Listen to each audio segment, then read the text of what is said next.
Welcome guys, today I will show you how to set up widgets on POCO F8 Ultra.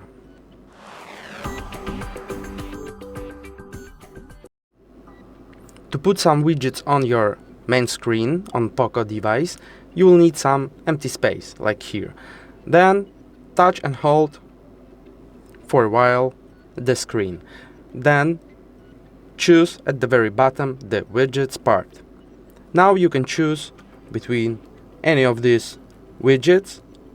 For example, let's try this one, the clock. So after that you can choose one of the options of the widget, yeah? So then tap on add to home screen key,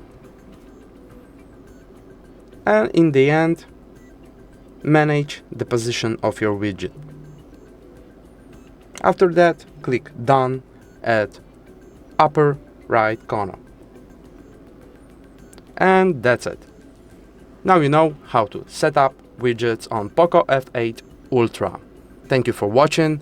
If this video was helpful, like it, leave some comment below and subscribe our channel. Goodbye.